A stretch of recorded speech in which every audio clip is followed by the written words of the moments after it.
Hello, and thank you for listening in.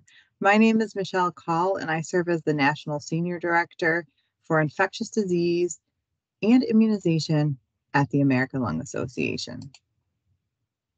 A little bit about the American Lung Association before I dive into my presentation. For more than 115 years, the American Lung Association has been the champion of lung health with a mission to save lives by improving lung health and preventing lung disease. We work to achieve our mission every day through education, research, and advocacy, from defeating lung cancer to championing for clean air, improving the quality of life for those with lung disease and their families, and creating a tobacco-free future. Today, I will cover a brief history of vaccines and how vaccines work, what vaccines adults need, a summary of vaccine-preventable infectious respiratory diseases, lung disease and vaccination connection, and American Lung Association resources. This webinar is really pointed towards adults. This presentation is also intended to cover high-level information. As a reminder, please consult with your healthcare provider if you have specific questions about your vaccination status, recommended vaccines, etc. The Lung Association is unable to provide medical advice. You may find it beneficial to jot down notes as this webinar is presented. Vaccines have been around since the 1800s with smallpox, well, technically 1798 with smallpox, chicken, cholera, and rabies vaccines being some of the first. As a note, flu vaccines have been around since 1945. Vaccines go through extensive safety testing before they become recommended for use. Billions of vaccines have been given safely over the course of over 50 years. There are several kinds of vaccines. Some contain the same germs that cause disease. However, the germs have been weakened or deadened. Others contain either harmless, part of the germ, or its genetic material. A vaccine stimulates your immune system so that you produce the same antibodies you would make if you were exposed to the real disease. It helps your body learn to recognize and fight an invasion of a particular germ. Thus, you get to develop immunity to that disease without even having to get the disease first. Vaccines play a key role in the prevention of disease and protection of our overall health. It should be part of our routine wellness, just as eating healthy, moving our bodies, and getting sleep are. I'm going to show you this quick animation that helps describe what a vaccine is and how it works. Vaccines protect against disease-causing viruses to keep you healthy. Children and adults have recommended vaccination schedules that should be reviewed with your or your child's healthcare provider to be sure you're up to date. During the 2 weeks after you are vaccinated, the vaccine will test your immune response. Vaccines include harmless disguised forms of viruses or harmless parts of a virus. This will fool your body into developing antibodies and special immune cells to protect against a virus that causes a particular respiratory disease, such as influenza or COVID-19. Antibodies are one of the body's main defenses against viruses. At the same time you produce antibodies, you also create memory cells that stay alert for when you are exposed to the virus in the future. Antibodies to one virus don't usually protect against other viruses. When the virus changes shape, such as with the influenza, the antibodies cannot attach to the virus and no longer work against the virus. Therefore, some respiratory viruses require boosters or seasonal shots to create antibodies that are the perfect fit and memory cells that can easily identify the virus. Vaccines do not cause disease. They stimulate an immune response, which may result in you experiencing a headache, fever, fatigue, etc. Different types of vaccines work in different ways to provide protection, so even if you are infected with a virus in the future, your body will have developed an enhanced immune system that can better fend off infection and keep you feeling well. When you get vaccinated, you have additional protection, but not everyone can be vaccinated. Talk to your doctor if you believe you aren't a candidate for the flu vaccine. When a large number of people in a community are vaccinated, the virus has a hard time circulating, which provides some protection to those who are unvaccinated and who cannot be vaccinated. This is called herd immunity. Learn more at lung.org.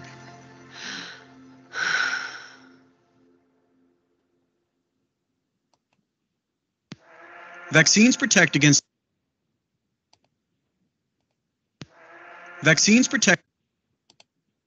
Sorry about that. Thanks for listening to that quick video. As children, we are given many routine vaccines.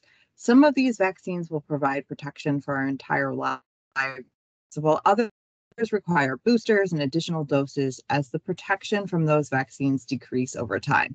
And others, like the flu vaccine, are needed annually because the virus changes so frequently and our immunity decreases over time.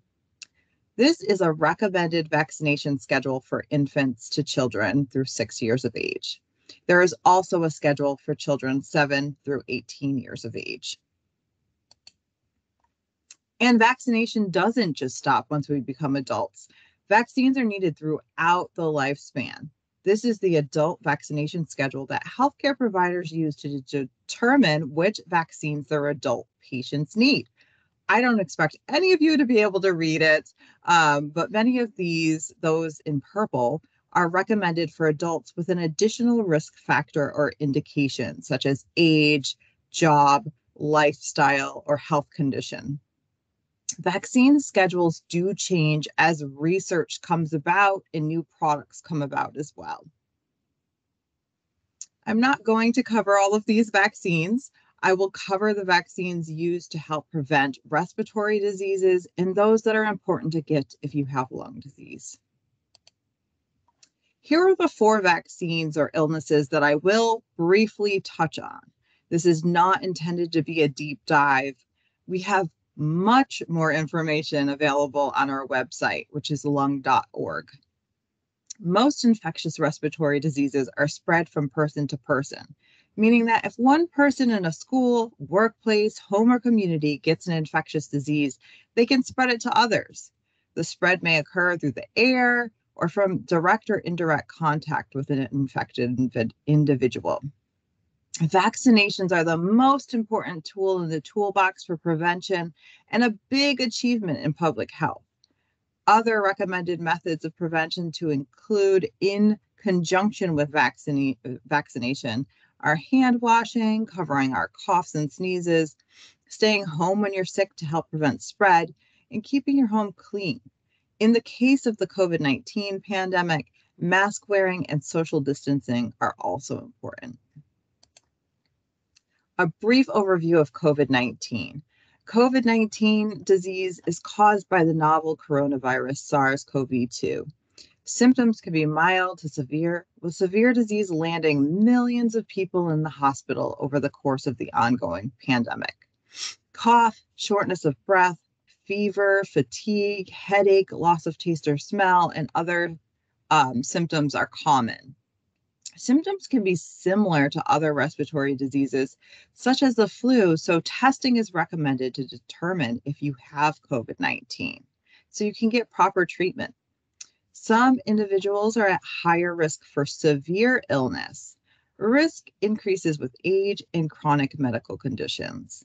Having lung disease puts you at a higher risk for severe COVID-19 illness. COVID-19 vaccination can help prevent severe illness, hospitalization, and death from COVID-19. It is recommended for everyone 5 years of age and older, regardless of previous infection. Fully vaccinated in current terms means I completed a series of Pfizer or Moderna vaccine or received the 1-dose Johnson & Johnson or Janssen vaccine. If you're immunocompromised, you should also receive a 3rd dose. And then if you're boosted, you are up to date on your vaccines.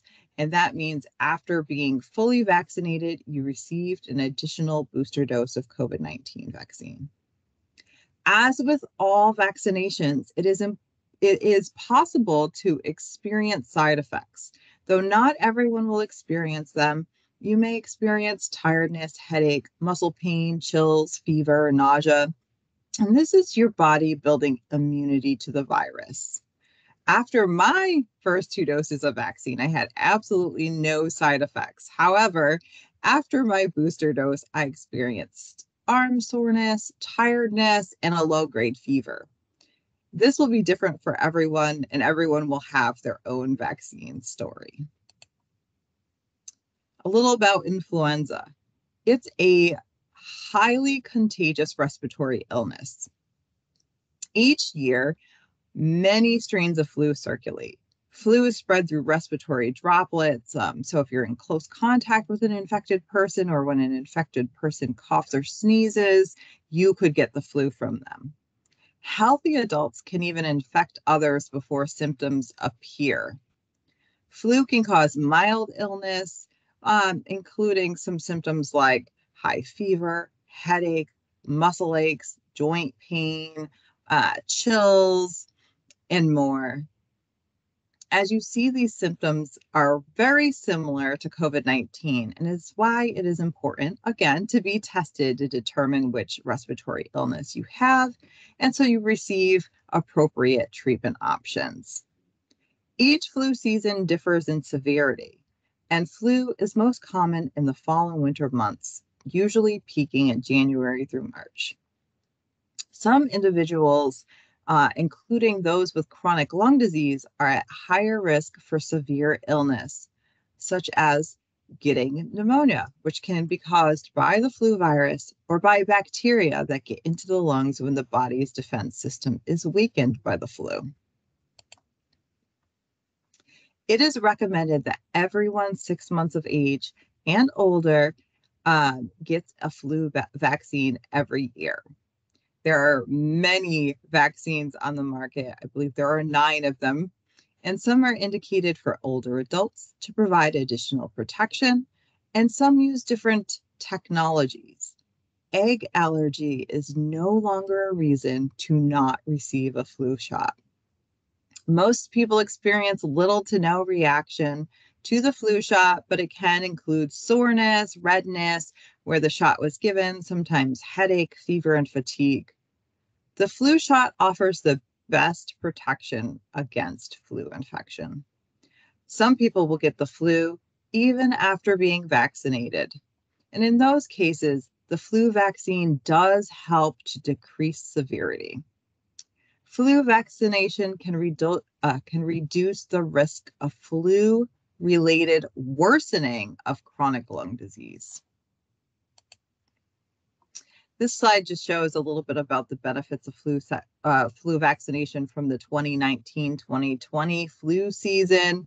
The flu vaccination prevented an estimated 7.5 million flu illnesses, 105,000 flu hospitalizations, and 6,300 flu deaths.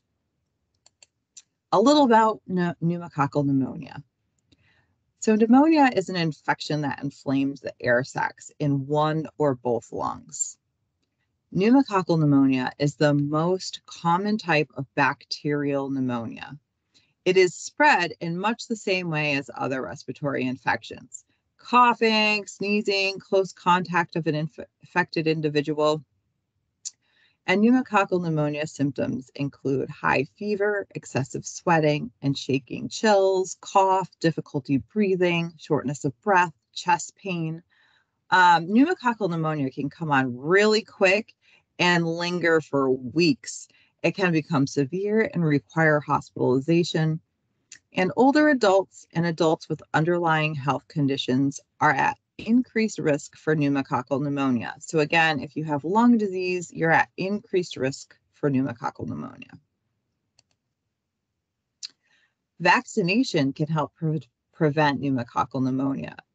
Pneumococcal vaccination is recommended across the lifespan in certain situations, but it is recommended for all adults 65 and older and adults 19 to 64 with certain underlying medical conditions, including chronic lung disease.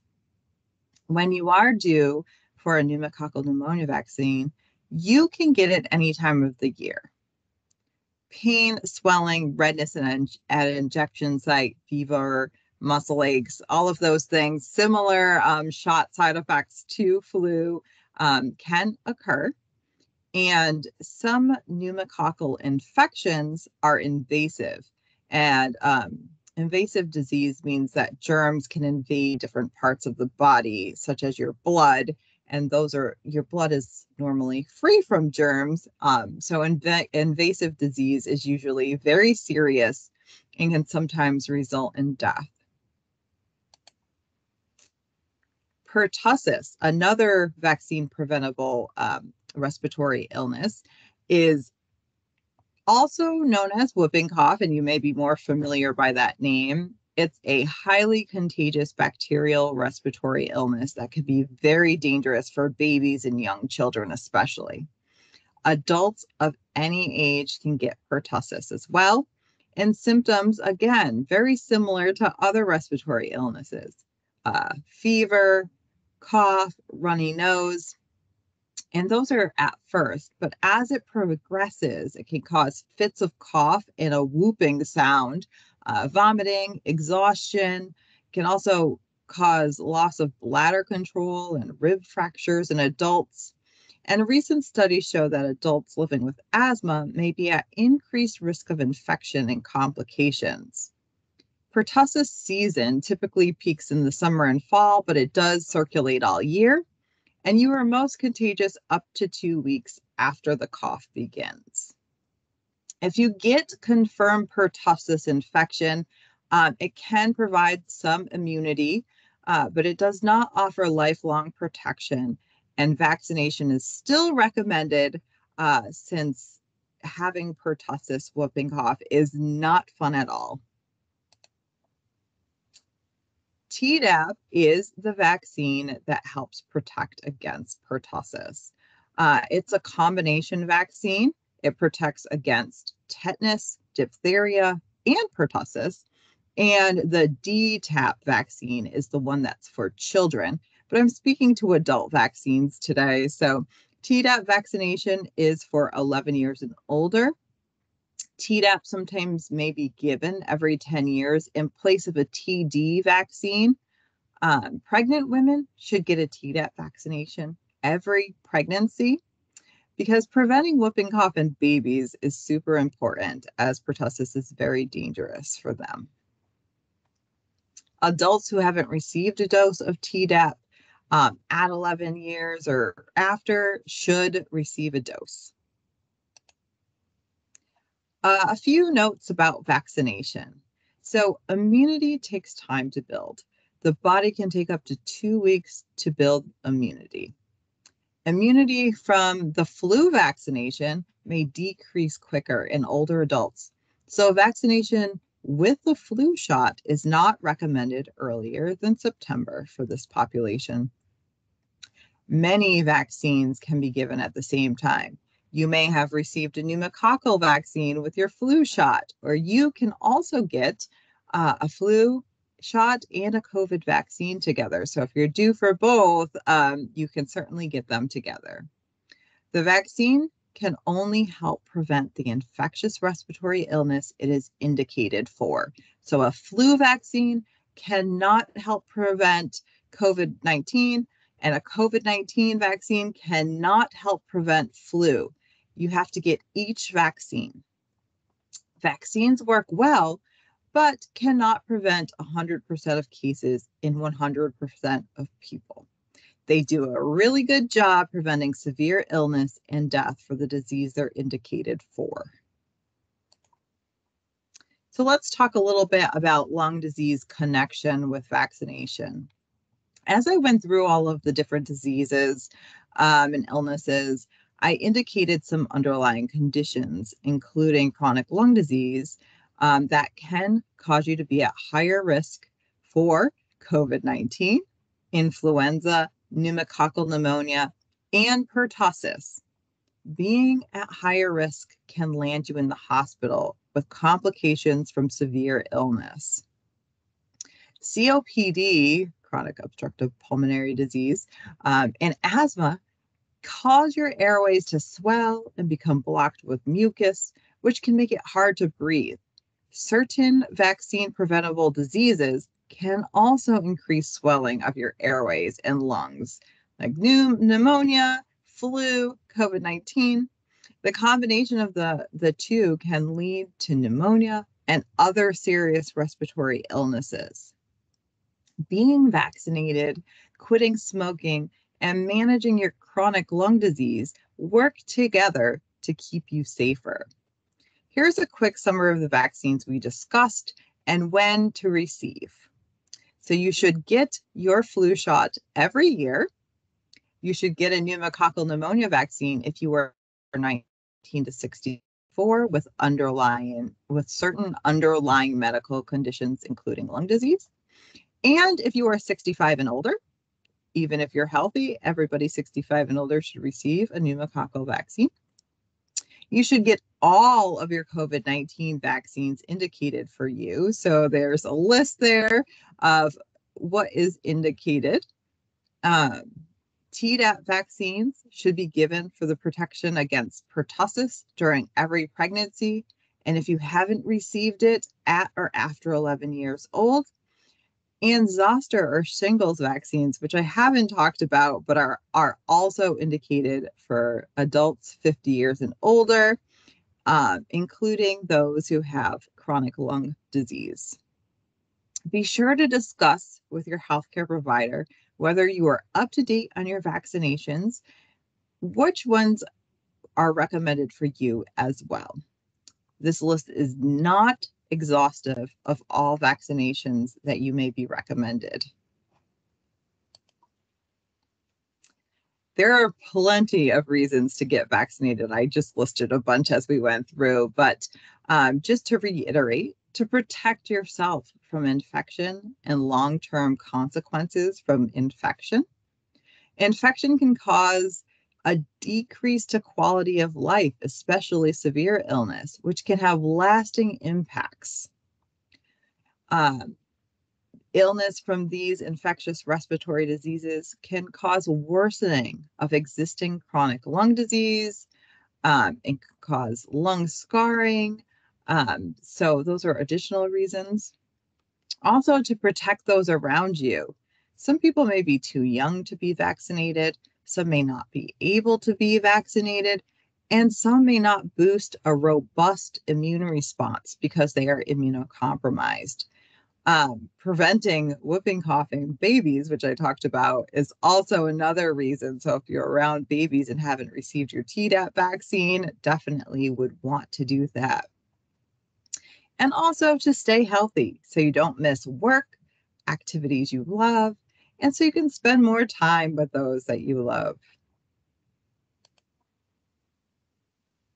These are some places that you can go to get vaccinated. You can start with your primary care office if you wish, or if you see a specialist regularly, like a pulmonologist, you can also ask them about your vaccination status.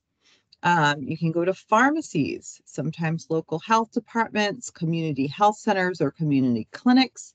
And if you are currently looking to find out where to get your flu vaccine or your COVID-19 vaccinations, you can go to vaccines.gov.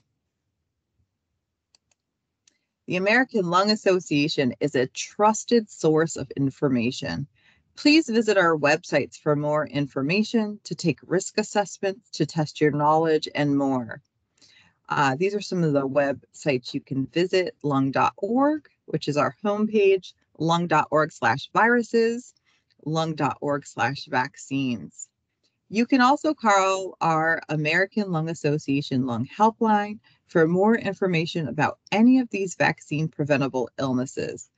The Lung Helpline is staffed with licensed registered nurses, respiratory therapists, and certified tobacco treatment specialists. In addition, there are bilingual speaking staff, which speaks Spanish, along with a live language interpretation service. You can also visit our YouTube channel, which has lots of educational videos. I thank you for taking the time today to listen, and I wish you health and happiness. Goodbye.